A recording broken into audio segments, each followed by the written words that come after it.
Prologue. The Lavender Envelope. Boston, Massachusetts, June 1989.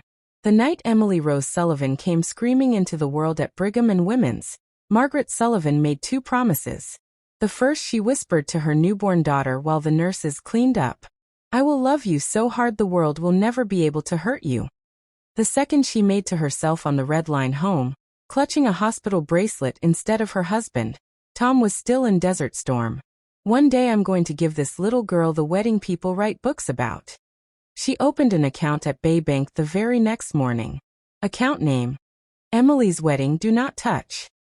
Initial deposit: $186.43, her entire overtime check. Every paycheck after that, Maggie dropped something in.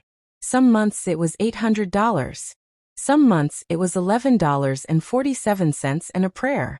By the time Tom came home missing half a leg and all of his laugh, the balance was already $9,200. Tom died in 2004. Maggie kept depositing. Part I. The Promise. 1989 to 2018. Chapter 1. The Fairy Tale. Maggie told the story so often it became family gospel. There will be a string quartet playing canon in D so beautiful grown men will cry. There will be 10,000 roses flown in from Holland. Your dress will have a train longer than this hallway. And you, my darling, will feel like the only bride in the history of the world. Emily grew up believing love sounded like compound interest.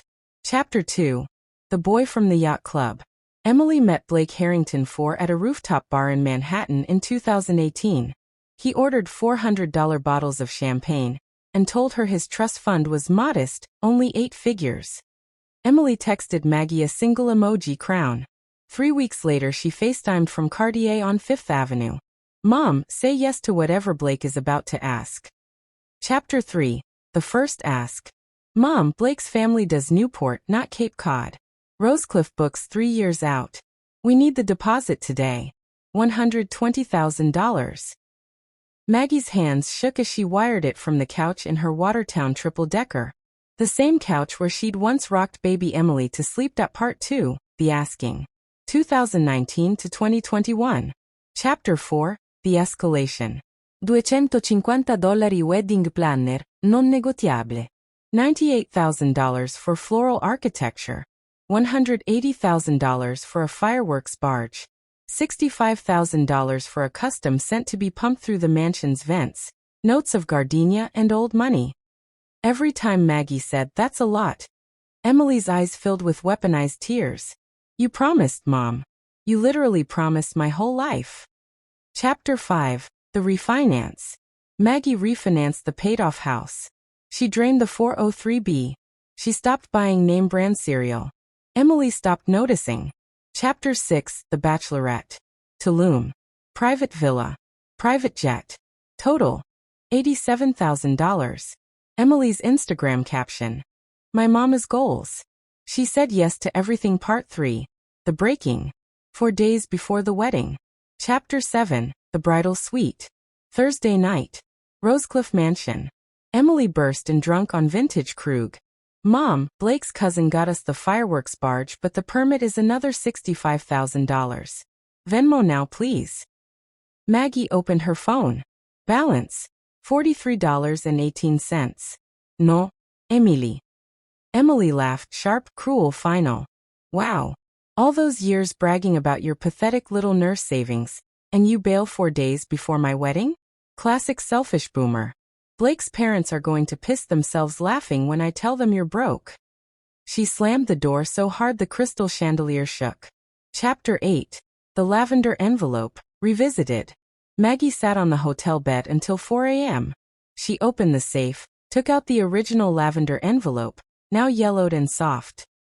Inside, the very first bank statement from 1989.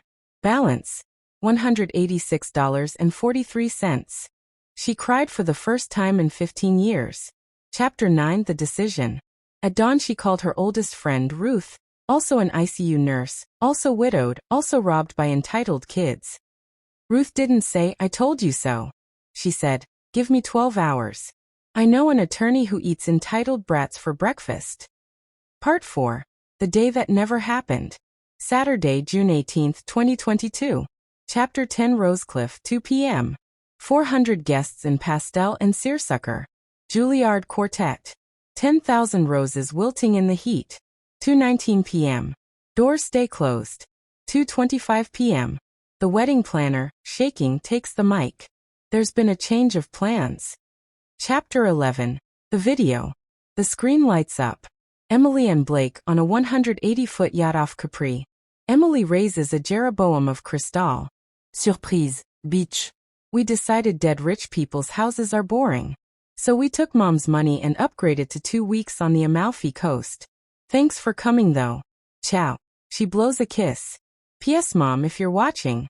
Thanks for finally proving you're the selfish boomer we always knew you were. Couldn't even give me one perfect day. Enjoy the $43 left in your checking account. Screen cuts to black. Chapter 12. The empty chair. 400 heads swivel to the mother of the bride's seat. Empty. A single lavender envelope sits on the chair. Inside. A printed screenshot of a wire transfer for $1,356,822 to the Margaret Sullivan Pediatric Cancer Forever Fund. Note in Maggie's handwriting. Some dreams are bigger than wedding dresses. Part V. Year of the Selfish Boomer. 2022 to 2023. Chapter 13 Lisbon Month 1. Maggie lands with one suitcase and a heart that finally belongs to her. She rents a tiny apartment in Alfama, learns to make pastel de nata, and cries in grocery stores when she realizes she can buy the good olive oil. Chapter 14 Cape Town Month 4. Table Mountain at sunrise. She dances at a drum circle with strangers who don't know she once paid for a fireworks barg. Chapter 15 Bali Month 8. She gets a tattoo on her wrist, a tiny lavender envelope with wings. Chapter 16. The viral aftermath. Back home the video gets 42 million views. Hashtag selfish boomer trends for weeks. Emily goes on a podcast claiming financial abuse. The internet crowns Maggie a legend. Part 6. The Vineyard. 2023 to 2027. Chapter 17 Sonoma. Maggie buys 22 acres in Dry Creek Valley with the house sale money. She plants Pinot Noir and names the rose after the nurses who held her up for 38 years. Chapter 18 Dr. Lauren Carter. The oncologist who received Maggie's donation flies to California to thank her in person. They drink the first vintage on the porch until 3 a.m. 6 months later Lauren moves in. Chapter 19. The confrontation. Emily and Blake show up broke, gaunt, desperate. Emily falls to her knees in the gravel. Mom, please. We're being evicted. I'm so sorry. Maggie hands her the lavender envelope. Same color, new contents. One check, $1,000. One note.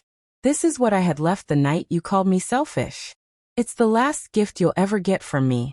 Spend it on therapy or cocaine. Your choice. My choice is peace. She closes the door. Epilogue. 5 years later. June 18, 2027. The New York Times vows section runs a full-page spread.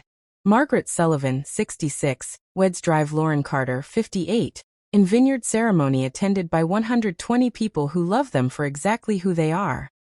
Photo. Maggie in emerald silk, laughing so hard her eyes are closed. Lauren kissing her temple. The pediatric cancer wing at Boston Children's is officially named the Margaret Sullivan Forever Fund. Current total raised, $28.4 million.